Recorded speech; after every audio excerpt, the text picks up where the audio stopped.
Okay, I got a 2-second break between reviews. Let's move on. Dallas Buyers Club. Okay, I've been mentioning in my videos, I really wanted to see this movie for, it's almost been a couple of months now. Still haven't seen 12 Years a Slave, and that one was about as bad. I was saying, I need to see this in my videos, and I haven't seen it yet. And now it's way out of my driving distance, so I can't. So that sucks. Dallas Buyers Club, this was, I'll tell you a little story. When I was figuring out, because if you've seen my Hobbit Desolation of Smaug review, which I did just seconds ago, in the recording process. In the uploading process, I'm sure it was probably a week ago now, whatever time I get this uploaded. Yeah, let's just say during that time I was like, okay, I want to go to the theater, down here, within my driving distance, a little ways away, but okay. And and I see, oh, they've got Dallas Buyers Club. Oh crap! It's like 9 o'clock at night. Holy cow! What am I gonna do? Because I don't want to stay at a theater that long. And then I figured out a schedule. I'm like, okay, I'll just go by this. And I saw, because I was trying to also convince a few people to go with me. I was like, I really want to see this movie, but the problem is it's really late at night.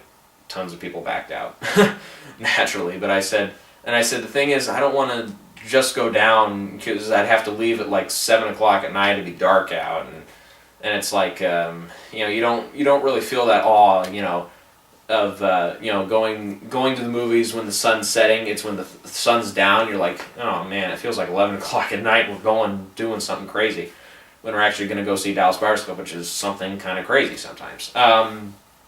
Yeah, let's just say that the showing was late. I had seen 2 movies beforehand, so I was going into this one rejuvenated, though, because the ending of The Hobbit Desolation of Smaug was so good. Because I was, after The Book Thief, I was kind of in a semi-depressed mode, and then Hobbit Desolation of Smaug opened up really slow, at least the first 10 minutes or so. So I was like, oh god, I'm not going to make it through this movie. I was like, getting ready to snooze. And I'm like, there's no way I'm going to make it to Dallas Buyers Club. I had already bought my ticket. I'm like, crap, I'm going to waste this, waste $10 or whatever. Yeah, I think it was $10. $10 to a movie that I'm not even going to see.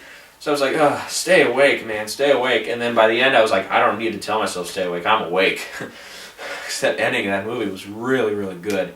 And Dallas Buyers Club is a complete change of mood. We go from Holocaust-type movie to fantasy adventure to real-life drama. It's a really, really weird day.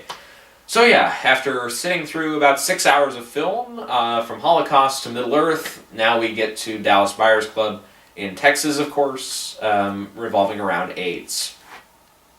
And this is pretty much the way that life goes. It's in one direction, then this way, then that way. And that kind of describes this movie, too. Overall, this movie is probably a hair away from getting a 10 out of 10. There were just a couple of things that bothered me. Otherwise, the film was going to get a 10 out of 10 for me. Just a couple of little things. So I'll just introduce the plot. We've got Ron, Woodruff, I believe is how you pronounce his last name, Woodruff, from Texas. This is a real story, true story, and it takes place. It starts in '85, I believe, and he's a rodeo worker. He also works for an electrical company, and yeah, he's kind of he lives in a trailer, and he's kind of almost down on his luck, but he's still happy with how he's living. And the opening shot is of McConaughey banging 2 women at once. So I'm like, okay, I know what this character's about now. Okay, clearly explains where this movie's going. Explains everything in the first shot. Okay. So yeah, basically within about 10 minutes of the movie, he's in a hospital. He's actually, something happens to him during his job where they say, okay, he wakes up in the hospital because something bad happens. And he says, and the doctor says, well, you're okay from that, but you've got AIDS.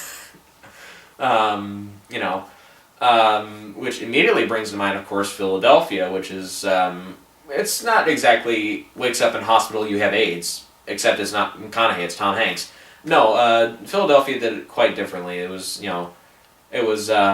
has a couple of things happening to him, and then off screen he figures out he has AIDS, and then a few months later he comes back and the first time he says, I have AIDS, it's to Denzel Washington, but we're not going to compare the two because they're totally different movies. Totally different movies. Because Philadelphia's about it's also a courtroom drama, and it's more on the focus of not the person with AIDS, but the person with AIDS and his lawyer, and how he reacts to him being gay and having AIDS and all that. Whereas here, Ron contracts it, I guess, through HIV. Contracts HIV through not having safe sex with somebody who's obviously got the disease, and there are a couple of moments where McConaughey nails it, because I always knew he was a great actor, because even though he does crap like Failure to Launch and what was the other one that was really bad? I can't remember. Fool's Gold. God, that was awful. Like, I started to watch that on TV once. I couldn't get through the first commercial break. I couldn't make it up to that. I was just like, this is dumb. This is dumb, dumb, dumb, dumb, dumb. I'm not going to sit through another minute of it.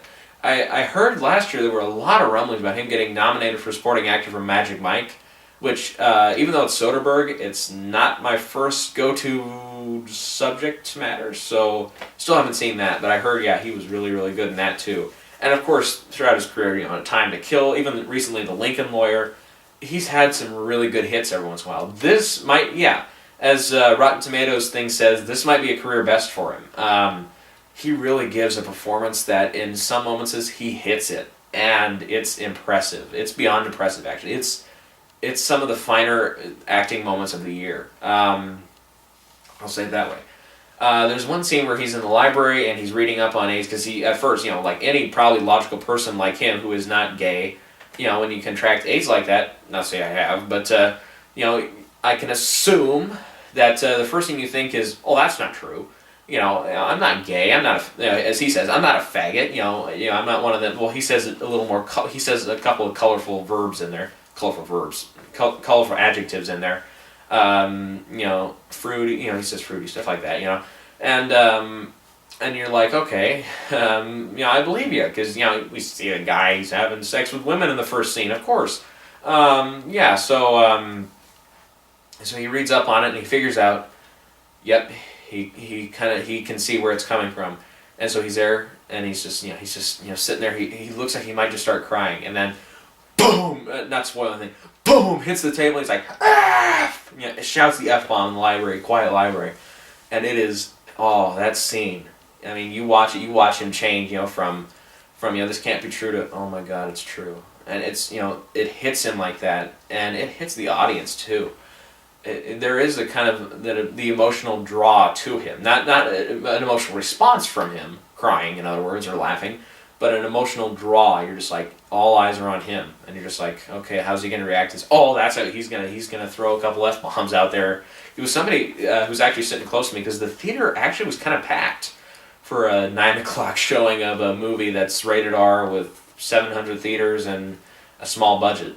The art house crowd, which I enjoy the art house crowd. They actually know how to appreciate movies, so kudos to you, art house crowd. I'm one of you now. Especially after this year, I'm starting to get more into the art house spectacular. Now it was an indie, more into indies, I should say. I shouldn't call them art house. Indie films, technically. But yeah, Spectacular Now was an indie. This was an indie. Great movies. Nebraska was an independent movie. Phenomenal movie. Oh yeah. It's a new fad I'm cashing into, so to speak. So yeah, and somebody was like, Jesus, he was saying that, and I was like, oh yeah, people are going to get into this movie, I can tell, and I could tell I was going to get into it too. And yeah, so then he basically, through the next, because he's told he has 30 days to live, through those 30 days he's pretty much trying different drugs to try to slow down the process a little bit, because they say his something count is really low, that he should be dead, but he's not, and they give him 30 days to live, and by the day 30 he's not spoiling anything, but he's not dead. And so he says, well, there's a couple of drugs he takes, and he goes to a different clinic, and there's a couple of drugs that really help him. So what he does is he says, okay, I'm going to take these drugs that help you if you have AIDS. I'm going to set up an office somewhere, sell a couple of drugs, and he goes down to Mexico at one point, wherever, and he travels around the globe actually, and he says, I'm going to start this thing called the Dallas Buyers Club, thus the title, in which he says, okay, if you have AIDS, you've contracted AIDS, you can come to me, and you get your drugs for free, but there's a $400 dollar per month charge. The thing is, he's not selling legal drugs per se. He's selling unapproved drugs that companies and medical producers, pharmacists, all these FDA people are saying is good, but it's just not approved. So he's pretty much saying, well, I approve of them, so should you. And he gives them the drugs, and it works. He gets quite a bit of money from it. And it's a good story, it really is. Because then at the same time, you've got a character, I hate it when this happens. The character's name, I can't remember the character's name. It's the Jared Leto character. I have to say, Jared Leto, unworthy, my friend. New friend. I had no idea who Jared Leto was until I heard the rumblings that he was really good in the movie. And then I was hearing, he's winning, the smaller area critics awards and the regional critics awards, I should say. I think that's the proper title. And then I finally saw him in the movie. I'm like, oh yeah, this guy is going to go a long ways, and I think he's going to take the Oscar home. If he does, I'm going to be a happy man, because he has earned it. In fact, I'd say he's probably more than earned it. He has earned a favor from the Academy. They should pay more attention to it. I don't think any role he's taken beforehand has been looked at by the Academy. From now on, all eyes are going to be on him. And he is probably going to get an impressive resume lined up to enter into any movie he wants after this. And I will not say no. Let's just say that from now on, I'm going to be a Leto fan. Totally. After this movie, this is the one performance in a movie that changes your opinion. Kind of like, let's see. Every once in a while there's an actor that comes out that maybe they're younger, like Shailene Woodley in The Descendants. Then afterwards, you're like, I'm going to see everything she's in, because this one performance tells me that she is going to be a future star. And or a director like David O. Russell has resurged now with The Fighter. After The Fighter, I said, whatever this guy does next, I'm going to be first in line to see it. And then so do Linus Playbook. And as soon as I get the first opportunity to see American Hustle, I'm going to be there. It might just be this weekend. It expands wide. It's not coming to my hometown theater, I found out today. So I might just take another in my driving distance drive and get down there and see the movie finally. The best thing I can compare it to is probably Shailene Woodley, but middle-aged actor whose performance is like that draw you to them and say, okay, I'm going to follow this guy. And not like follow Twitter, but like, follow them, like, I'm going to see what they're doing next, and whatever it is, I'm going to be interested in it.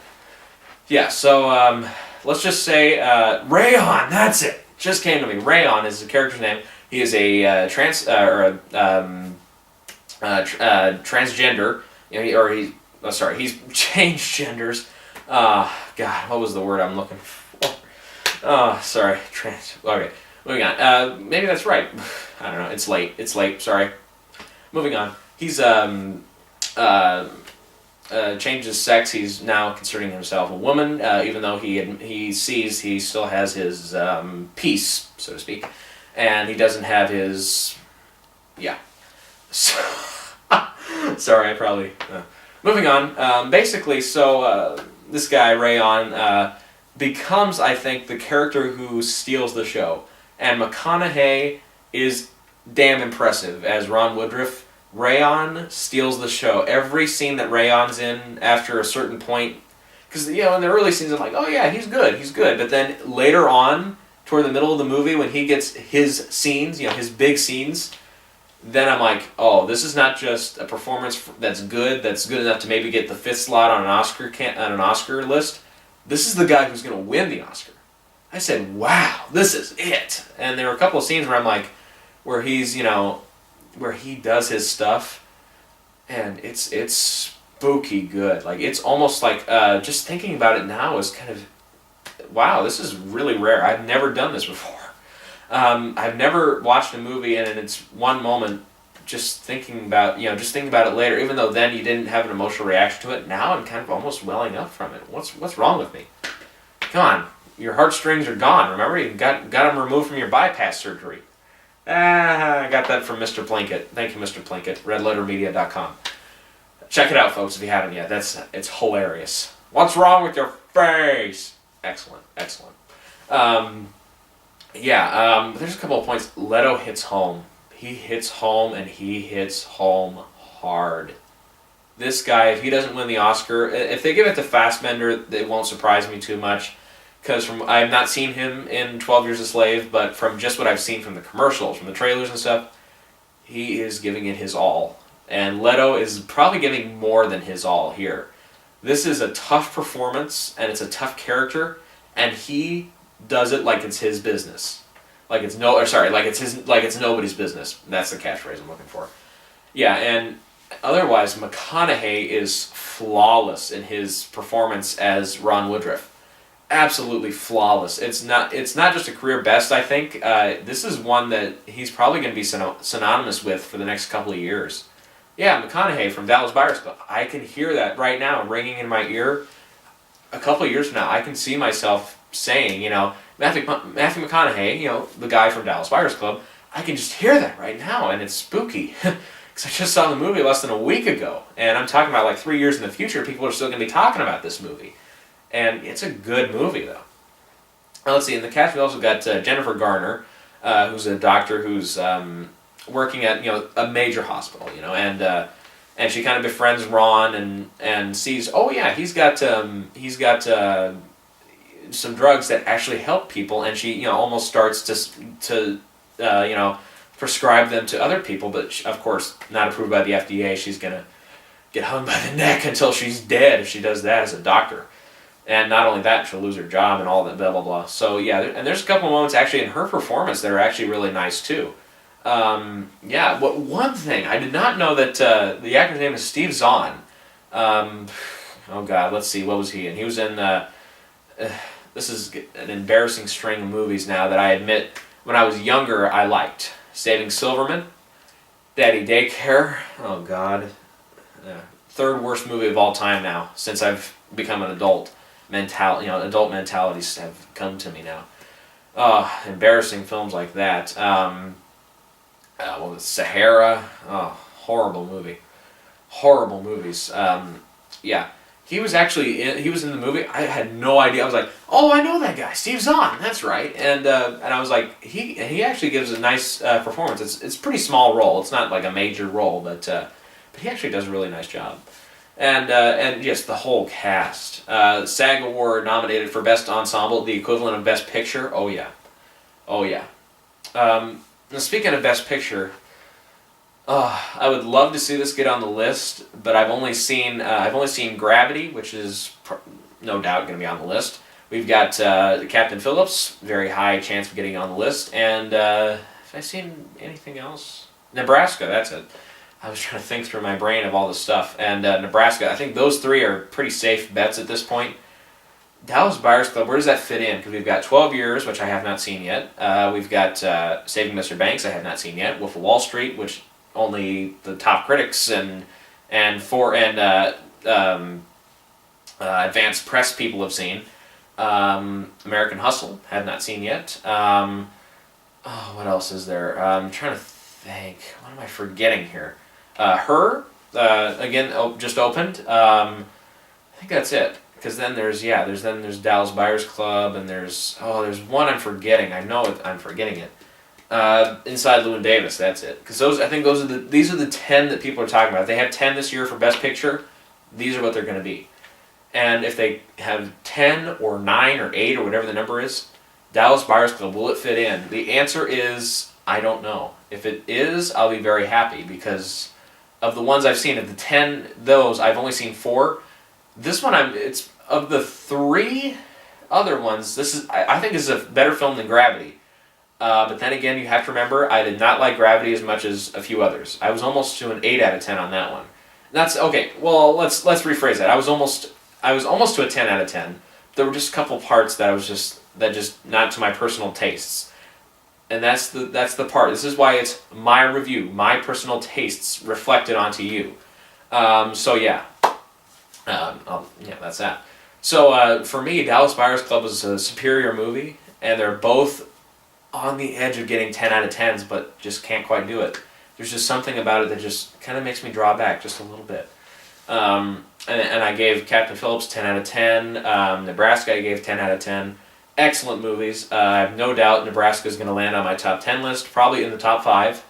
And I have no doubt that Captain Phillips is going to be in my top 10, probably more toward the bottom 5, but that's okay.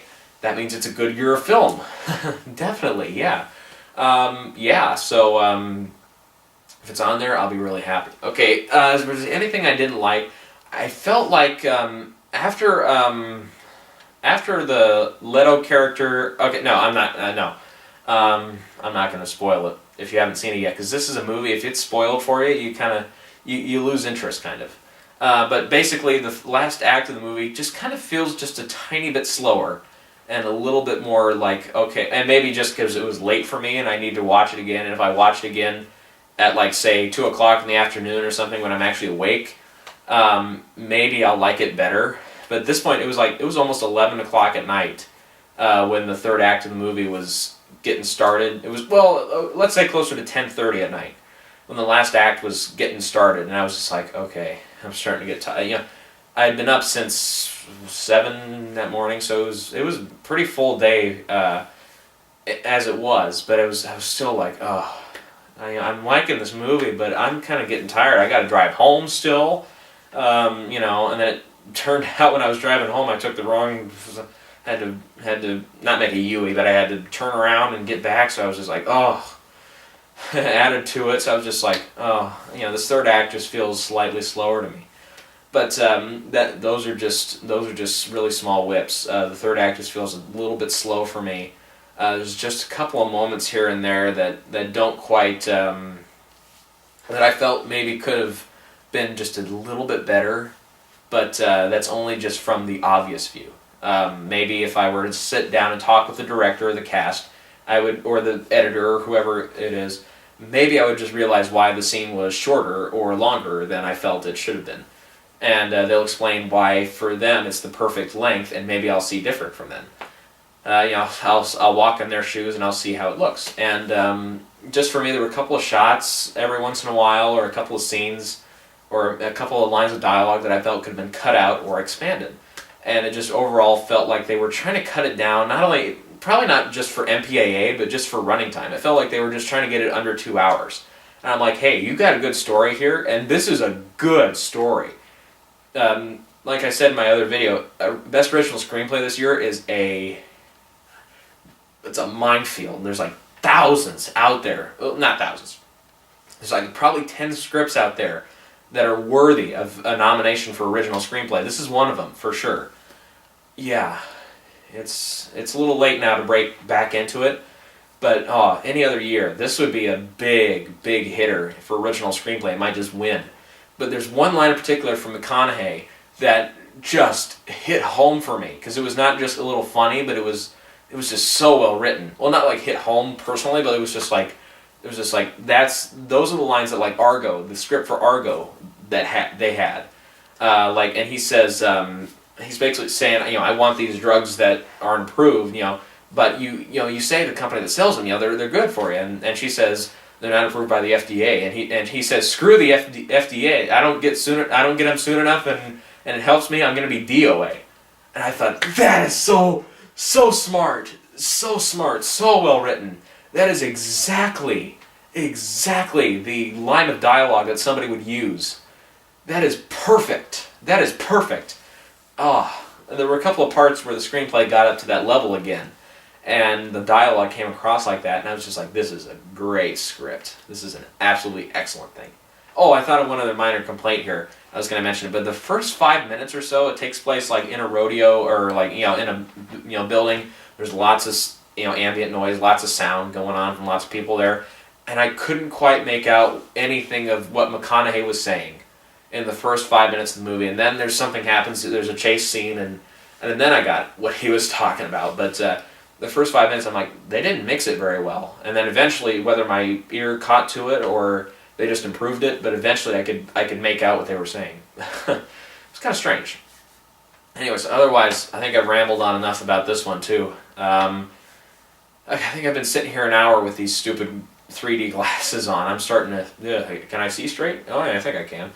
Anyways, let's just say that Dallas Buyers Club is almost guaranteed at this point to get a spot on my top 10 list, and I want to see it again. I really do. And of the three I saw, this is my favorite by far. McConaughey and Leto are on the level of Academy Awards for not only being nominated, but any other year, they would be the straight ahead, only them winners in the category. Any other year where Bruce Dern or I guess Ejiofor for 12 Years a Slave, which I have not seen yet, any other year without them, McConaughey would take this Academy Award with an iron fist. He would dominate. He would dominate the Academy Awards. And Leto, I think, potentially has the potential to dominate the Academy Awards just as is, because supporting actor is nowhere near as strong as it was last year. Last year, there were like 20 actors that could have been nominated for supporting actor that were fair game, that were really, really good performances. This year, there's like maybe 7, 8.